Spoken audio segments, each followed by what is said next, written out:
Welcome back to NBC Elects. I'm Jobeth Devera, and we are taking a look now at the Capitol building. Democrats now control the White House, the House of Representatives, and with Vice President Harris's tie-breaking vote, they now control the Senate. But what kind of policy can we actually expect from President Biden? For more on that, we're bringing in Democratic strategist Kevin Walling. Kevin, thanks for being with us today. Let us start with the obvious divide in America right now, something that we heard Biden touch on yesterday, and so that he's going to continue on work on unity. But not everybody has supported Biden from the start, and even today, as our new president, not everybody supports him. So will there be issues within the Democratic Party moving forward? That's the first question.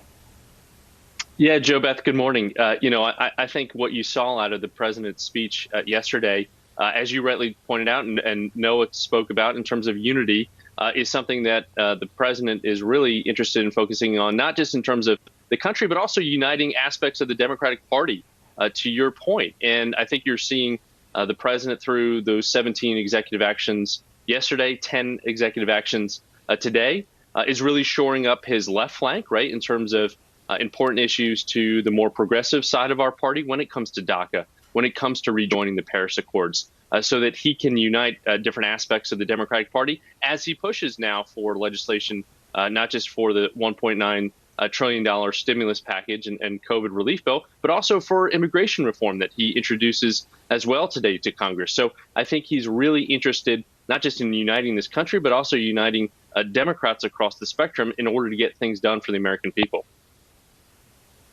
Yeah, which will be very important. Speaking of uniting, how do you think Biden and the more moderate side of Democrats will fare with the Bernies and the AOC side of the Democrats?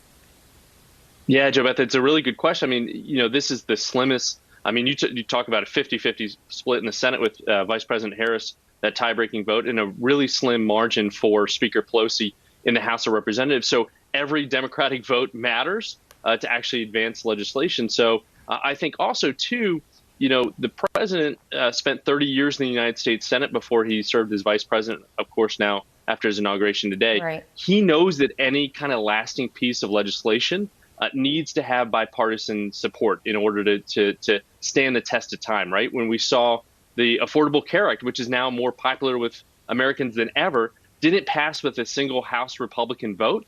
And what did they spend the last 4 years trying to do but to reverse that? So I think he sees that like I said, any kind of meaningful piece of legislation needs to have support from all sides of the political spectrum in order to stand the test of time.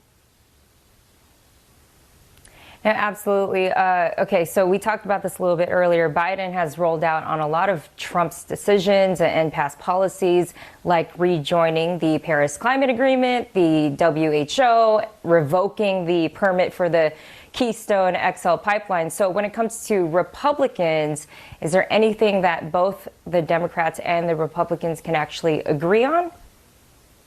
Yeah, I sure hope so, right? I mean, part of the $1.9 trillion COVID relief package actually pulls some Republican ideas, right? Senator Marco Rubio, Republican of Florida, even Josh Hawley, a Republican of Missouri, have been pushing for that $1,600 stimulus package for Americans. That's part of that bill.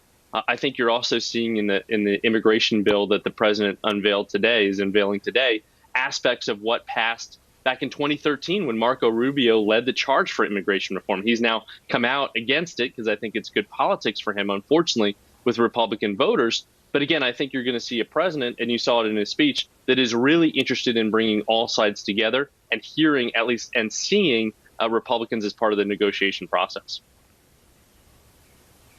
And we know Biden is dead focused on getting the pandemic under control right now, which is a huge undertaking on its own. But what else do you believe is the biggest challenge for Biden and the Democrats right now?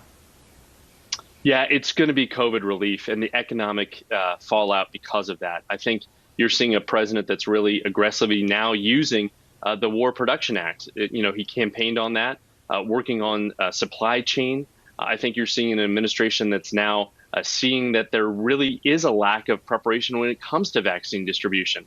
We move so quickly, and I think that's to a credit to the Trump administration and of course, the FDA and the CDC to move this vaccine so fast, safe vaccine through the safe trials. But now we're dropping the ball when it comes to actually getting it in people's arms. So that's, the president wakes up in the morning and goes to bed in the morning thinking about COVID-19 especially. And so I think that more than anything is going to be a key focus of at least these first 100 days with a mask mandate and 100 million vaccines in arms in the first 100 days. Yeah, absolutely. Has a lot of things on his plate right now to tackle. All right. Well, Kevin Wong, we appreciate your time today. Thanks for joining us. Jobeth, good to be with you.